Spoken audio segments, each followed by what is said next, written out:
اذان ایک ایسی دعوت ہے جس کی پکار ہم دن میں 5 مرتبہ سنتے ہیں، جس میں اللہ کی بڑائی کے ساتھ ساتھ مؤذن اللہ کی اللہ ہونے اور پیارے آقا حضرت محمد صلی اللہ علیہ وسلم کے رسول ہونے کی شہادت کے بعد مسلمانوں کی نماز کی جانب بلاتے ہیں، جو کہ مسلمانوں کی کامیابی کا راستہ اور نجات کی کنجی ہے۔ جہاں اسلام میں اذان دینے کی فضیلت بیان ہوئی ہے، وہاں اذان سننے اور جواب دینے والے کے لیے بھی فضیلت بیان کی گئی ہے۔ آج کی اس ویڈیو میں ایسے کلمات کے بارے میں بتایا جائے گا کہ جن کلمات کو اگر اذان کے وقت میں پڑھ لیا جائے تو اللہ تعالیٰ اس شخص کی پچھلے سارے گناہ معاف فرما دیتا ہے۔ اذان اصل میں ہے کیا اور اس کی ابتدا کیسے ہوئی؟ اذان لغت میں خبر دینے کو کہتے ہیں، اور اصطلاح شریعت میں چند مخصوص الفاظ کی دہرانے کو اذان کہا جاتا ہے۔ ابتدا کا پس منظر کچھ اس طرح سے ہے کہ جب حضور صلی اللہ علیہ وسلم مکہ مکرمہ سے ہجرت فرما کر مدینہ منورہ تشریف لائے اور وہاں مسلمانوں کی تعداد میں اضافہ ہوا اور مسجد بنائی گئی، تو آپ صلی اللہ علیہ وسلم نے صحابہ اکرام سے مشورہ کیا کہ نماز کے وقت اعلان کے لیے کوئی ایسی چیز متعین کی جائے جس کے ذریعے تمام لوگوں کو اوقات نماز کی اطلاع ہو جائے تاکہ سب لوگ وقت پر مسجد میں حاضر ہو کر باجماعت نماز ادا کرے۔ چنانچہ بعض صحابہ اکرام نے یہ مشورہ دیا کہ نماز کے وقت کسی بلند جگہ پر آگ روشن کر دی جائے تاکہ اسے دیکھ کر لوگ مسجد میں جمع ہو جایا کرے۔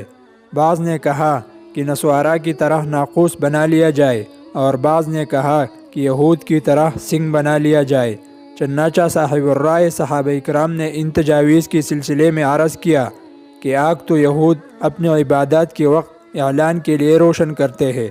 اسی طرح ناقوس نصارہ اپنے عبادت کے وقت اعلان کے لیے بجھاتے ہیں، لہٰذا ہمیں یہ دونوں طریقے اختیار نہیں کرنے چاہیے کہ اس یہود و نصارہ کی مشابہت لازم آ جاتے ہیں، بلکہ ان کے علاوہ کوئی دوسرا طریقہ سوچنا چاہیے۔ یہ بات معقول تھی، اس لیے بغیر کسی فیصلے کی مجلس برخاست کر دی گئی اور صحابہ اکرام اپنے اپنے گھروں کی تشریف لے گئے۔ ایک صحابی حضرت عبداللہ بن زید رضی اللہ عنہ نے جب یہ دیکھا کہ حضرت محمد صلی اللہ علیہ وسلم اس سلسلے میں بہت زیادہ فکرمند ہے اور کوئی بہتر طریقہ سامنے نہیں آ رہا، تو وہ بہت پریشان ہوئے۔ ان کی دلی خواہش تھی کہ یہ مسئلہ کسی نہ کسی طرح جلد از جلد احسن طریقے سے طے ہو جائے تاکہ حضرت محمد صلی اللہ علیہ وسلم کی فکر و پریشانی دور ہو جائے۔ چنانچہ یہ اسی سوچ و فکر میں گھر آ کر سو گئے۔ رات کو خواب میں یہ کیا دیکھتے ہیں کہ ایک فرشتہ ان کے سامنے کھڑے ہو کر اذان کی کلمات کہہ رہا ہے۔ جب صبح ہوئی تو اٹھ کر بارگاہ رسالت صلی اللہ علیہ وسلم میں حاضر ہوئے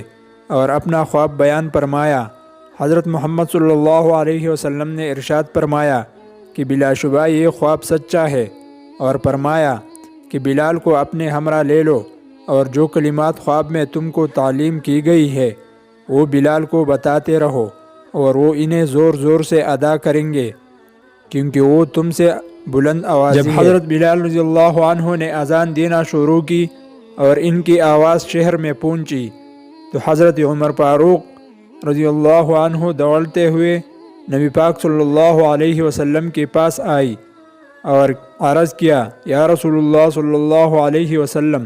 قسم ہے اس ذات پاک کی جس نے آپ صلی اللہ علیہ وسلم کو حق کے ساتھ معبوس فرمایا، ابھی جو کلمات ادا کی گئی ہے میں نے خواب میں بالکل ایسے ہی کلمات سنی ہے۔ یہ سن کر حضرت محمد صلی اللہ علیہ وسلم نے اللہ تعالیٰ کا شکر ادا کیا۔ منقول ہے کہ اسی رات میں 10، 11 یا 14 صحابہ نے ایسا ہی خواب دیکھا تھا اور یہی الفاظ اپنے خواب میں سنی۔ بہرحال اذان کی مشروعیت میں صحیح اور مشہور یہ ہے کہ اس کی ابتدا حضرت عبداللہ بن زید انصاری اور حضرت عمر فاروق کا یہ خواب تھا جو انہوں نے اس رات دیکھا تھا۔ اس میں شک نہیں ہے کہ اذان اللہ کے اذکار میں سے ایک عظیم ترین اور ایک اہم ترین ذکر ہے، جس میں اللہ تعالیٰ کی وحدانیت اور حضور صلی اللہ علیہ وسلم کی رسالت کی شہادت کا اعلان کیا جاتا ہے، لوگوں کو کامیابی اور کامرانی کی طرف بلایا جاتا ہے، اور اسلام کی شان و شوکت کا بہترین عملی مظاہرہ کیا جاتا ہے، جس کی مثال دنیا کے کسی بھی مذہب میں نہیں پائے جاتے۔ اس حوالے سے مسلم شریف کی ایک روایت میں ہے کہ مؤذن کی اذان سن کر جو شخص یہ کلمات پڑھے گا اس کی گناہوں کی مغفرت ہو جائے گی۔ اشہد ان لا الہ الا اللہ وحدہ لا شریک لہ وان محمدا عبدہ ورسولہ رضیت باللہ ربا وبمحمد رسولا وبالاسلام دینا۔ کتنی آسان کلمات ہے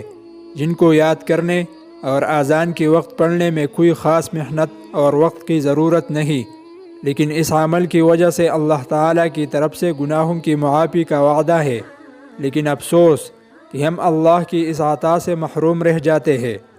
کیونکہ ہم میں سے اکثر لوگوں کو اس حدیث اور ان کلمات کا علم نہیں۔ اس لیے چاہیے کہ ہم خود بھی ان کلمات کو یاد کریں، اذان کے وقت ان کو پڑھنے کا اہتمام کیا جائے، اور اس ویڈیو کو اپنے پیاروں کے ساتھ بھی شیئر کریں تاکہ وہ بھی اس فضیلت کے حق میں مستحق بن سکے۔ بخاری شریف میں ہے، جو شخص اذان سننے کے بعد درج ذیل دعا پڑھے گا اسے حضرت محمد صلی اللہ علیہ وسلم کی شفاعت نصیب ہوں گی۔ وہ دعا یہ ہے: اللہم رب هذه الدعوة التامة والصلاة القائمة آت محمدا الوسیلة والفضیلة وبعثه مقاما محمودا الذی وعدته انک لا تخلف المیعاد۔ اور یہ واقعہ بھی مشہور ہے کہ اللہ نے عورت کو محض اس وجہ سے بخش دیا کہ اس نے اذان کی احترام میں سر پر دوپٹہ لیا تھا۔ ہمیں بھی چاہیے کہ اذان کو احترام سے سنیں اور اس کا جواب دے۔ اللہ سے دعا ہے کہ اللہ ہمیں دین کی سمجھ نصیب فرمائے اور اس کے مطابق زندگی بسر کرنے کی توفیق عطا فرمائے، آمین۔